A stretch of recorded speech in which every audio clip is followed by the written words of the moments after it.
Hi, I'm Rebecca Hawkins.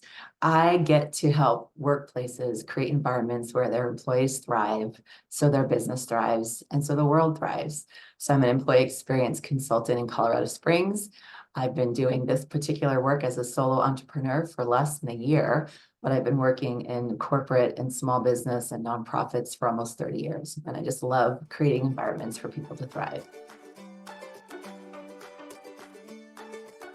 One of the phrases I usually like to start with is, my life can be summed up in one sentence. It didn't turn out the way it was planned. And by that, I just mean that we all start out thinking that life's going to go a certain way. And we maybe even have a script in our head that we've written about how life is supposed to be. And then as life goes on, we realize that the script maybe was written by someone else, and fairy tales and romantic movies and social media. And it's a story of perfection that we don't ever really live up to. So there comes a point in time when you have to, and I had to say, that's okay. My life didn't go as planned, but it is just perfect the way it is. And that story has involved a lot of life events, setbacks, trauma, divorce, miscarriage, infertility, difficult adoptions, lots of moves, bankruptcy, like a lot of starting over, a lot of hitting the reset button, a lot of things that weren't part of my plan. But it has shaped me to be a person of deep empathy and compassion for the stories of others. And I'm grateful at the end of the day for even the traumas and the hardships that I've experienced, because it's made me stronger and more able to connect to other people right where they are.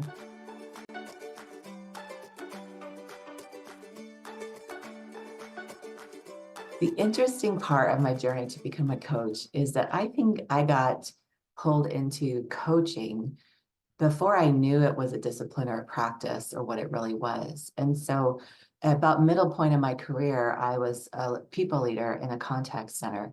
And in the contact center, there is a scheduled 30-minute coaching session that everyone on the phone's got with their leaders. And I experienced or witnessed the way that the contact center defined or executed coaching was very disempowering and disheartening to the employees. Most employees I knew hated going to coaching. It was like the least favorite part of the week.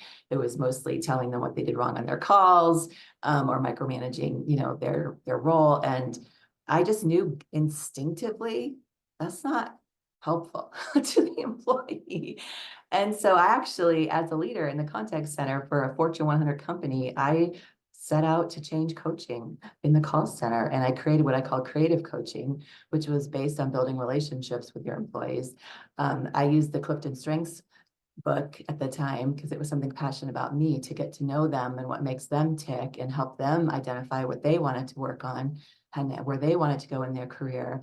And I really built up an incredible brand throughout the organization. Executives would point to my coaching model. Other managers came to me for advice. And eventually, because of that, I promoted up into the company through where I ultimately ended up in culture. But I say all that because that was like 14 years ago, before I really, life coaching was much of a thing, or I knew much about life coaching as a model. But I instinctively knew that everything starts with relationship and trust. And later on, I got my first coach about 2016, 2017, and she was instrumental in helping me get through a huge period of transition. And I really admired her and was grateful for the tools that she gave me at that point in my life. And then fast forward another 5 years, around 2021, 2022, I decided to become a certified Gallup Strengths Coach because I loved that model so much, had been using it for 10 years. And that was the beginning of learning the discipline of coaching and the ethics of coaching. And that led me ultimately to Coach Training EDU, which then took it to the next level. So it's kind of happened in layers. But it started just being a people leader and wanting to really get the best out of my employees by letting them control their own career and their own success.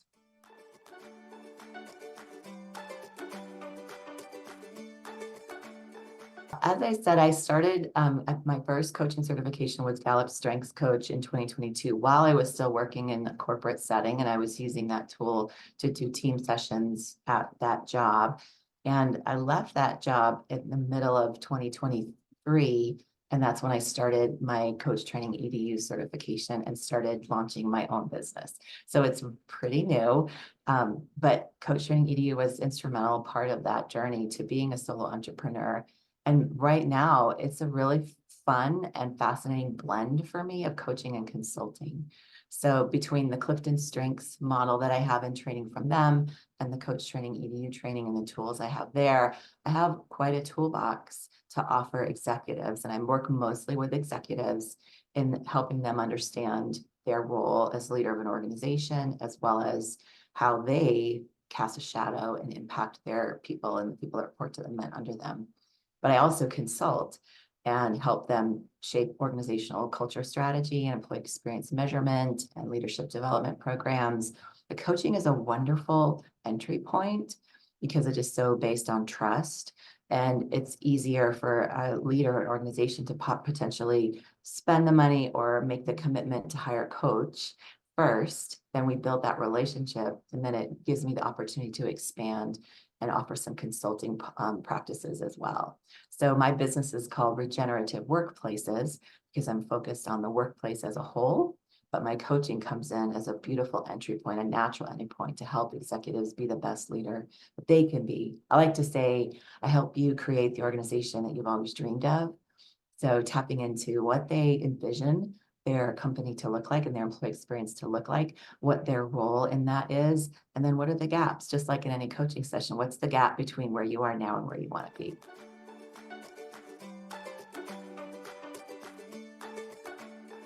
My vision for my coaching and consulting practice is, as I say on my website, thriving employees, thriving companies, thriving world. I just really believe that as I have the opportunity to work with more and more leaders and potentially scale that to off-the-shelf video content that people can purchase for their organizations or individually, that I can reach more people with this message, essentially that humans matter and being a human is your leadership power tool. So helping all executives, leaders, employees embrace their full humanity, see themselves as whole beings, and then express that whole being through their leadership style, through their career, and show up fully at work. I think that's what the world is really desperate for right now. I have several little mantras or slogans I use for my business. Another one is getting off the hamster wheel of human striving and creating havens for humans instead. So helping workplaces to do that. And essentially just creating workplaces where we're doing more than just survive, we're thriving. We're actually stepping into our full potential and power in the workplace. I just was able to speak recently on this topic of getting off the hamster wheel. And one of the analogies I used is environmental resource management. So when we look at how we manage our farms, our forests, our waterways, we've learned over decades that it is unhealthy to deplete those resources and suck them dry, and then those resources won't be there for future generations. And so we've moved into a season of sustainability. But the next level that's already happening in environmental resource management is regeneration. How do we actually improve the land, make the forests and the waterways better for future generations? Well, I heard the CHRO of Patagonia once say that's how they approach their human resources. And that was the beginning of the birthplace of this idea for my business. So regenerative workplaces are workplaces that don't deplete their humans. What a concept. And instead, we regenerate humans at work, that work becomes a place where people actually leave energized and filled and empowered and better versions of themselves than when they clocked in at the beginning of the day. And I know most people say, oh, that's not possible. That's my vision for my business. It's possible, and we're going to make it happen.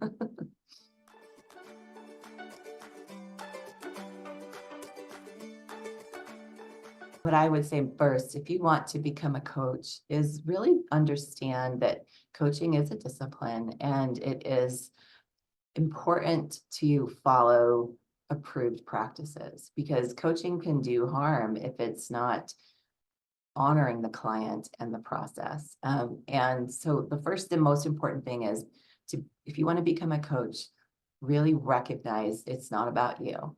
And it is about the client and about helping others discover their own inner wisdom and their own inner truth and their own path.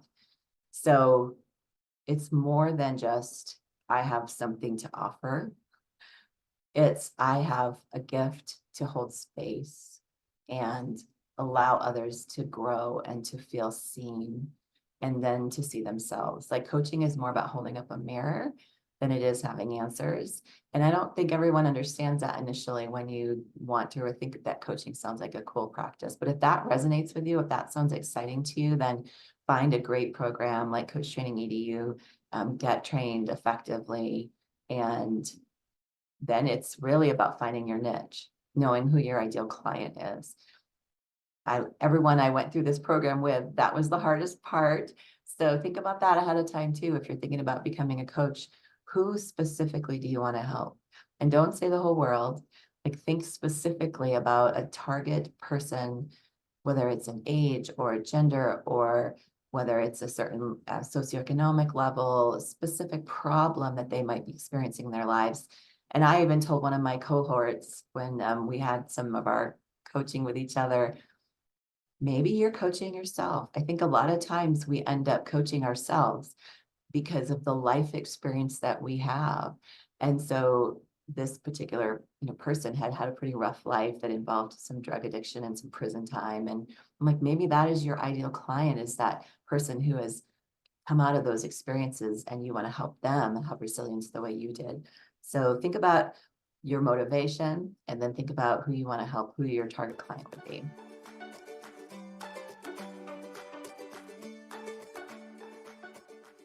The most important relationship that you have is the one with yourself. So start there. Get that relationship really solid and really clear. Get tuned into your inner voice and your own inner wisdom.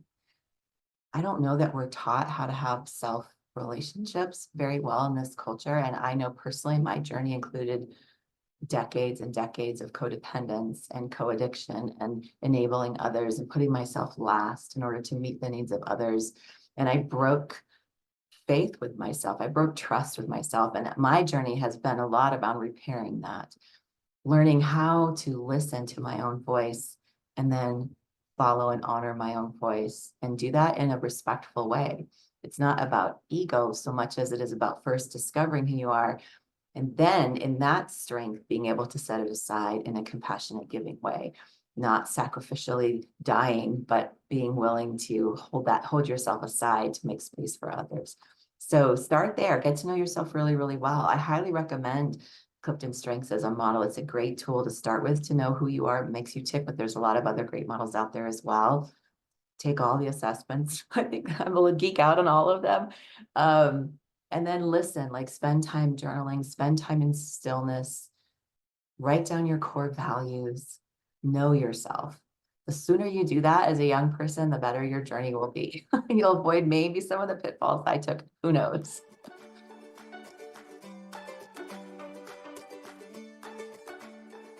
I'm going to quote Hannah Finrow. She was one of the mentors in my program and did my overviews. And she said something that I've never forgotten. And I tell people all the time that coaching boils down to two things: curiosity and empathy. And that essentially those are the two things the world is in the most dire need of. And if we could only get to a place where everybody had those two skills of curiosity and empathy, we could change the world. So that's what I love most about coaching, is that it boils down to those two skills and building up and strengthening the ability to be curious and empathetic. I remember when Hannah was talking about her boys and this idea of curiosity and empathy and how important it had become for her in parenting to be curious and empathetic with her boys, but also to help them learn those skills really, really young, kindergarten, preschool, that those are the skills that are not just a vocation. It's not just a career path. It is a life skill that we all need and we all could benefit from.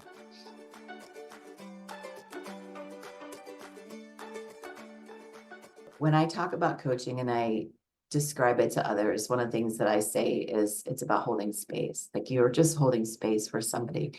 And I mentioned in my earlier story that I had a coach before I, really became a coach necessarily. And I learned through that process what it feels like when someone holds space for me. And it has allowed me to hold space for myself, which I also said is really the starting point, is that self relationship. So I would say that coaching has helped me slow down. I am a recovering perfectionist. I have always been driven. I have always equated my value with my accomplishments and my performance and my achievements. And I have a really hard time. So I have had a hard time in the past being still. And I became certified as a yoga instructor in 2019 as well. And so this combination of learning mindfulness, meditation, and stillness, and holding space for empathy and curiosity has made me a such better person, and has really helped me learn compassion for myself and be still and connect within as well. So, really, this whole coaching journey has been tremendously transformative in conjunction with all the other skills and experiences the universe has brought into my path to grow as a person who holds space. And I still to this day consider that the highest calling anybody can have, is to hold space for another person.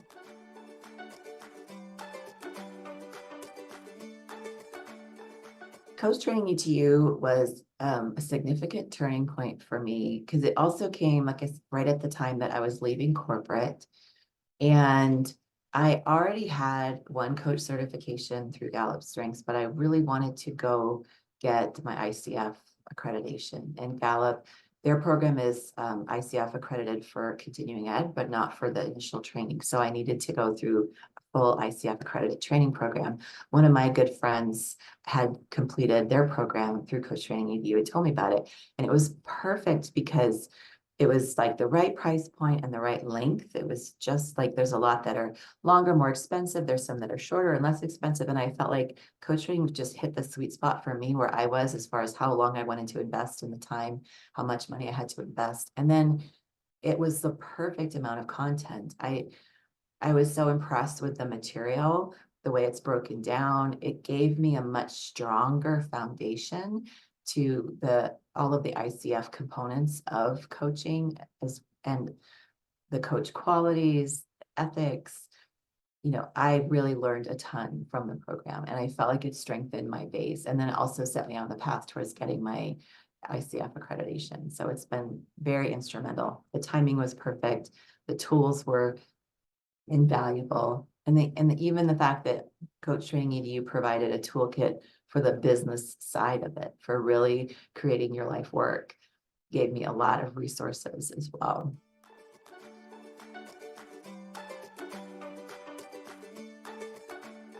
The Coach Training EDU program gave me a lot of confidence. It helped me realize I was further along than I thought. Like I said, being one on the Enneagram, a recovering perfectionist, I am constantly selling myself short and also feeling a little imposter syndrome. It's just a natural struggle. Like, I'm not there yet. I'm not there yet. I'm not there yet is the voice in my own head. So I got really in touch with my inner critic, and that voice that was constantly judging who I was and where I was in my journey. And instead felt like, I'm there, I'm here, I can do this. And it really boosted my confidence a lot.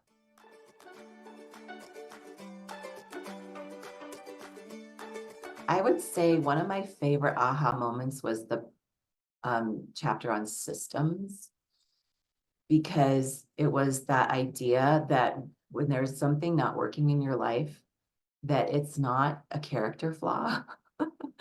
It's about the systems around you. And so having that tool, the systems model and approach to looking at results, and when you're not getting the results you want, think about the resources, think about the decision points, think about the things you have set up around you to support you at getting those results, instead of shaming and blaming. That was a huge aha moment for me personally, but also just thinking about other people I could help. I have a son who has ADHD and OCD both, and struggles with anxiety, depression, and has really struggled in certain areas of executive functioning and getting successful in his life or thriving to a point of thriving in his life. And I could see him in this, like, because that comes with so much shame when you're not getting the results that you want. And to take the shame out of it, I'm a huge, Brene Brown fan as well. And anytime we can remove shame from the equation is a powerful turning point. So that was one, that there is really a way to have that structure, that conversation to help someone take the shame out of the equation of not getting the results that you want.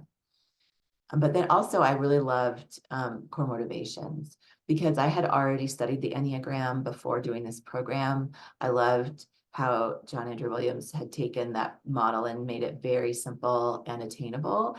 So you could just give someone these, 9 paragraphs and they can find themselves pretty quickly. And you can have that conversation really quickly. And then really also boiling it down to this idea of core motivation, because Enneagram is this very deep kind of mystic practice and study, but having a very simple, containable way to use that as a tool with clients, I found really powerful and big aha moment for me as well.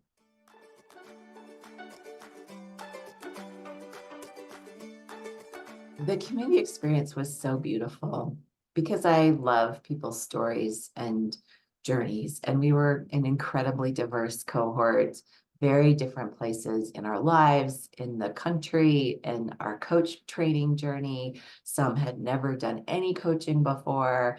And then I was a little further along. And I just loved seeing the growth throughout the 6 months that we were together and being able to hold space for my peers. And one of the women in my cohort, we finished our program back in November, and here it is April when we're recording this, and she and I meet weekly still to coach one another and just connect. And she's been just an incredibly important person in my life, coaching me, but also encouraging me on my journey, and then giving me the honor and privilege to coach her. So I'm just grateful anytime I can build new relationships, be someone's cheerleader. And I love that opportunity to do this alongside of others.